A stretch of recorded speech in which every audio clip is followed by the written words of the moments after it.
Hey, I'm Mike Dunn from Gaming Trend, and we're here at GAMA Expo 2023.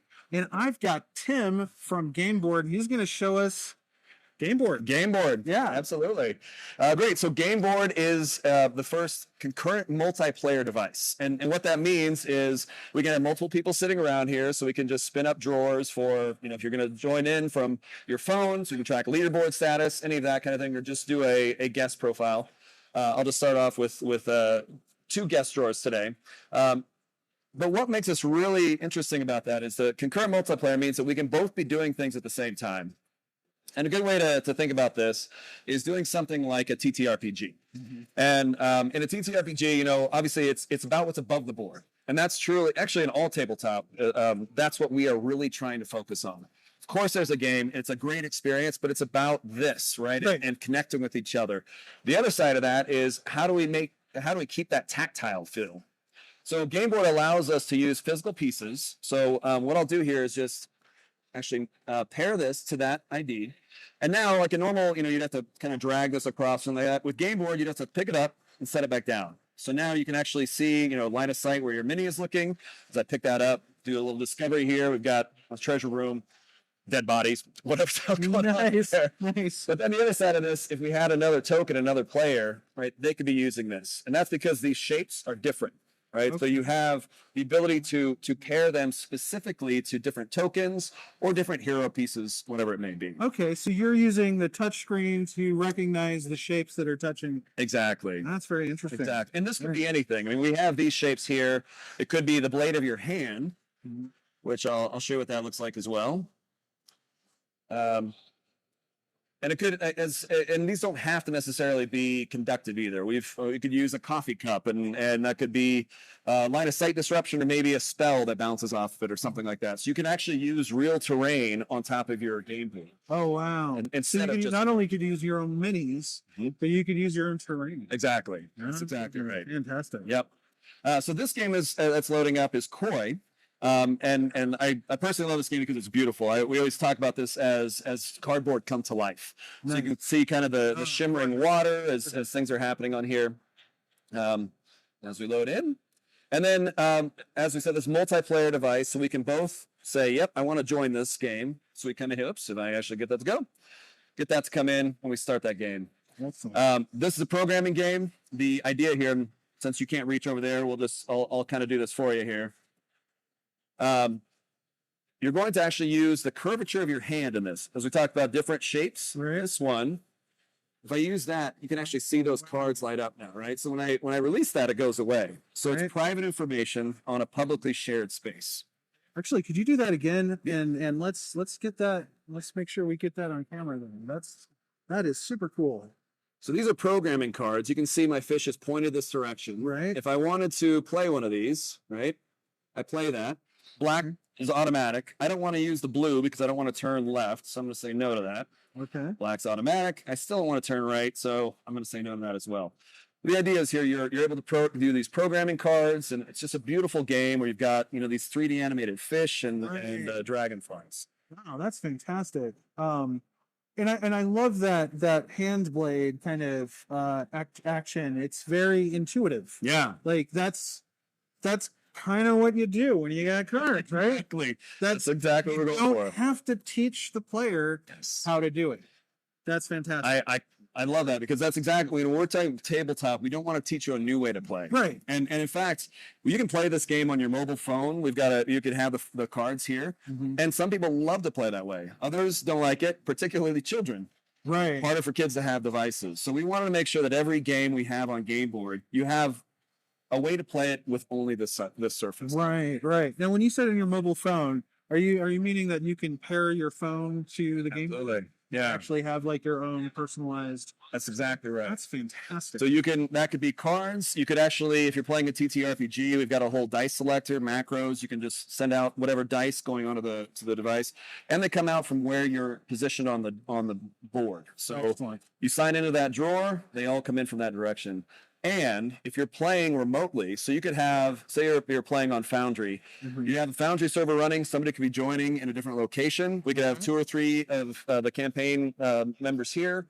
2 or 3 in another location, and they can all be playing on the same game. Okay. Now, would they need their own game board to do that? If they have a game board, they can. If it was something like Foundry, they could do that on their browser.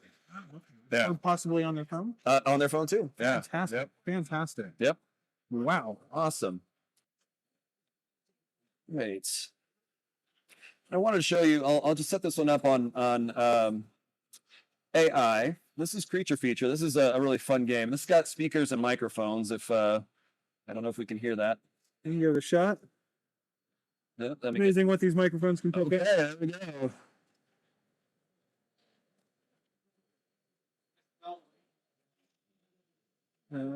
So this is a great game. It's back to the old Creature Feature movies, the early, black and white days. Maybe it's a little too. Let me turn that down a bit. So great speakers as well. Right. Speakers, microphones. Again, you can play anywhere. So I'll just do some AI in here to start. But this is a really fun game. It's a quick game, but it's also something where you're playing, trying to match up who's going to get the top feature versus the shorts. And it's just fantastic art. And like I said, a great above the board experience. Right. Yeah, wow, that's nice. Seems like a good way to learn how to play a game too. Let some AI work at it. Can you adjust the speed that it plays? So typically, you wouldn't have everybody be an AI. So it speeds the game up quite a bit. But yeah, normally if you're playing this with people, then obviously you've got a decision point, and you can tap your drawer to actually make that. Oh, I tapped on that. Actually, I think it was just happened to be. Yeah. But the point is, it is a much slower pace of play, Okay. but that's intentional. Because this plays like a video game because it's AI. In real life, we don't want that to be a video game. We want that to be, again, that above the board interaction, and make sure that I'm laughing, you're laughing, we're enjoying it, and then we make a move as opposed to having it happen automatically. Very nice. Very nice. Now, what let's stick into a little meat potatoes. So we also cover video games at Game. Yeah. So the game board hits a sweet spot for us, right? Sure. It is digitally interactive as well as you say, above the table. Yeah. Right? Yeah. What kind of guts do you have in here in terms of like resolution? Sure. Computing power. Yep. So this is 1920 by 1920, which is about a 2K screen. So there's a lot of pixels being pumped out in here. One of the things that we are actually, I'm going to give you guys a little bit of a behind the scenes here. Oh. Well, this is a development tool. So this is actually not for using Unity, but yep, we are using Unity. We work with Unity and Unreal actually. Okay. But this is truly what makes Gameboard special, and it's saving CPU, which is why it looks kind of like this now. But if I hold it, you can see what's happening. So this is mirrored, so you can actually see what we're seeing. But we can identify what's happening. That's a finger. This is a hand blade with direction. This is a token with a type of 106. Versus, as I throw these around, versus something like this, which is a token of 103. So this is truly the magic, right? We're able to do all sorts of shape recognition on here, and then the game is able to consume that in any way. So that's the true definition of that concurrent multiplayer, and what makes Gameboard so special. You can't do this on any other tablets. No touchscreen of whatever. Yeah. That really, like, I mean, a lot of gamers play tabletop versions on their iPad, for instance. Right. And like, this is very iPad-like. Yes. But it is way more than that. Yeah. And you just demonstrated. You actually just answered one of my questions I have for you. Is that how does it differentiate itself from that? That's fantastic. That's fantastic.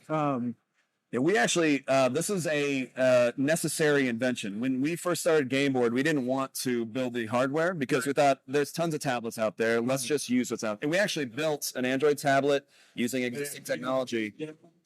Call will be closing in 15 minutes. Please conclude your business hours. Next 15 minutes. This is real. Yeah. Tomorrow at 2 p.m. All right, speed mode. Yes, speed mode. So we are the accidental inventors of this because we built it with existing technology, Right. and it was such a bad experience. Yeah. And it wasn't, again, above the board. It wasn't interactive. It wasn't doing the things that it wasn't using physical pieces. It wasn't doing what tabletop is meant to do and Right. bring humanity together. So COVID gave us the opportunity to go back to the drawing board. We did all the R&D on this. We're able to stand this up, built from the ground up, based on that technology that you just saw, Right. and then just scaling it up from there. Okay. So it looks like it's portable. It's got a battery. I'm sure you can Absolutely. plug it in with an adapter. Yep. It has internet connectivity because you does. said you could play with other people online. What else you got hiding in the thing? You can think of this. I mean, this is it is essentially a computer, right? Yeah, I mean, you can think of it. It's obviously got the Wi-Fi that affords us to do, of course, all the software updates. So anything on the OS level, Right. all the games as they come out, we have an open SDK. So anybody, right now the Unity SDK is especially strong. We're still refactoring Unreal. Mm-hmm. Anybody can grab that Unity SDK, develop a game, and publish on our platform. Nice. So there's Creator Portal, which you upload just similar to Google Play, and then you're able to download. So this library will be constantly evolving and growing, and not controlled by us either. We are trying to democratize this publishing. Excellent. Excellent.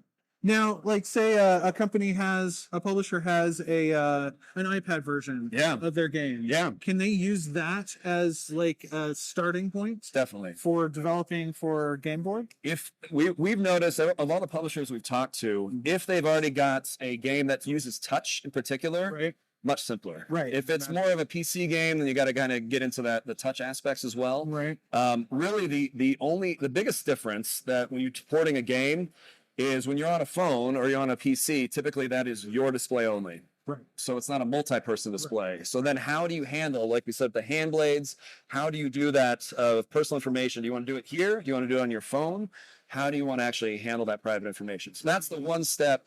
We handle all that through the SDK, but we try to make that as simple as possible. Well, But and not only that, but like when we were looking at Koi, like obviously the other player would be on the other side. And last year when we got a demo, we looked at viticulture and it had this amazing Easy Susan functionality. It is. I thought was super cool. Yeah, you want to take a look at it? Yeah, let's take another look at it. This is something that is really interesting that we're seeing from just different. This is a canvas, right? We want people to create and do things we haven't even thought of this. So when DigiDice said, "Hey, we want to do viticulture with a lazy Susan," we're like, "Okay, I guess we'll see what that looks like." And it actually works really well. I was we were pretty struck by it. Yeah. I mean, it's one of those things where some people handle it by when it's my turn based on my position on the drawer. The UI might rotate that way, or an element might rotate my way, so I can see it. But viticulture takes this. DigiDice, awesome guys, by the way. Yeah. They took us to a whole different level where truly all you have to do once it loads is spin that around. So still, when it's your turn, it will snap to your position, so you could actually take that turn and go. But if I'm just trying to figure out, okay, what's the winter one that I'm trying to do, I can spin that around and take a look at that. So, yeah. When I first saw this, my immediate thought was, why the heck aren't regular board games doing this already? Yeah. Because that is the one thing that, like, when you're setting it up, that is kind of like the thing that everybody kind of quibbles about at the beginning. Who's going to sit where? Who's going to sit where? The best vantage Who point. doesn't have to read things upside down? Exactly. Right? Or get the neck crick that you're... This is a perfect example of how Gameboard enhances the play. And that's super cool. That's the kind of thing that I always look for, especially as devices like this and iPads and start to blend with the tabletop experience. Exactly right. Awesome. And now there was one other thing I was going to ask. Oh yeah, the TTRPG. Tell me a little bit more about that. You showed us the minis, and you showed us now. Actually, what are these right here? So these are, we ship Gameboard with these, and I'll show you a stop these since are these like easy agnostic game pieces? They are.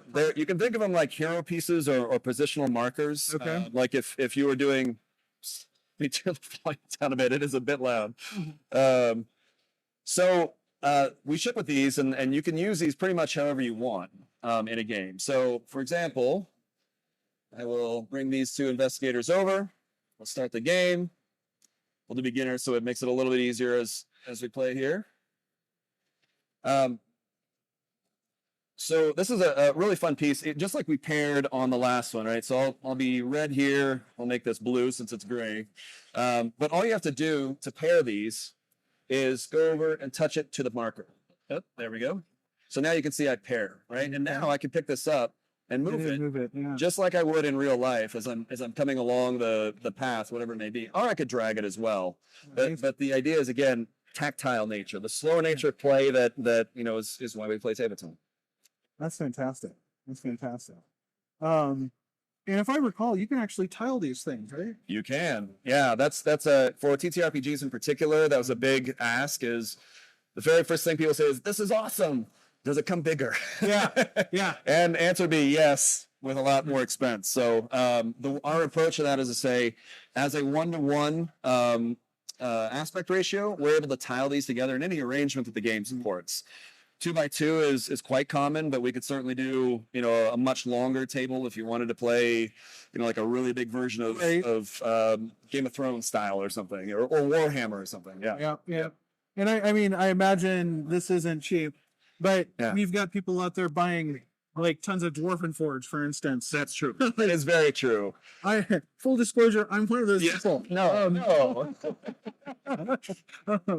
Well, this is awesome. Is this available now? It is. So we're selling on our website right now. We've got limited quantities. We're about to do our next mass manufacturing run, and at that point, we're going to be fully available. We have it on our website, lastgameboard.com, also in GameStop. So you can go to GameStop today and pre-order. Okay. We don't have any inventory there right now, which is part of the problem. But you can pre-order there, and then by Christmas, these will be wide.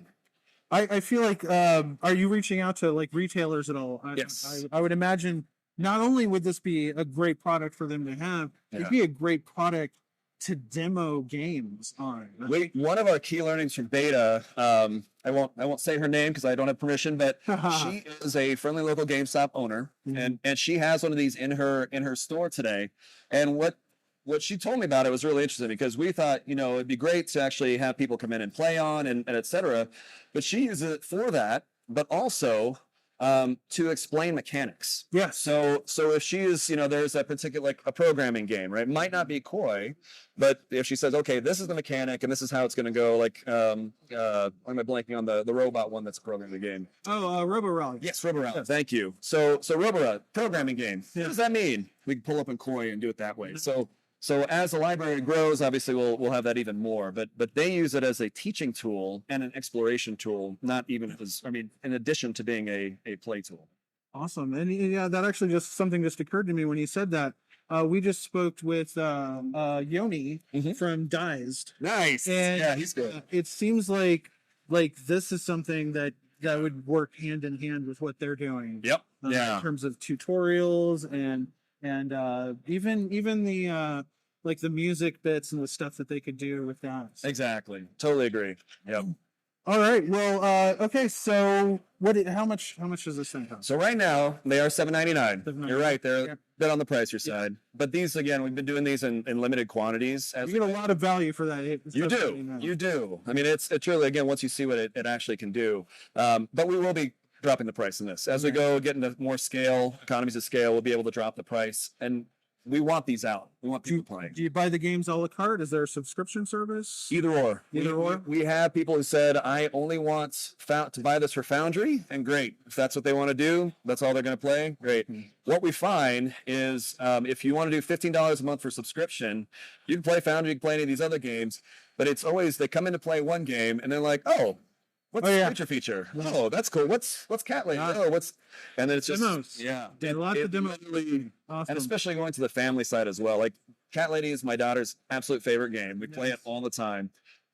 Something that she wouldn't play a TTRPG today because it's a bit over her head, but she absolutely comes in a great way to connect with kids as well. Awesome. Yeah. Well, Tim, this is great. Thanks for stopping by the booth. Thank you very much. Really fantastic. And we'll. I imagine we'll be seeing more of you. Absolutely. I hope so. This year especially. Yeah, absolutely. Awesome. Thanks so much, Mike. Appreciate it. Thank you.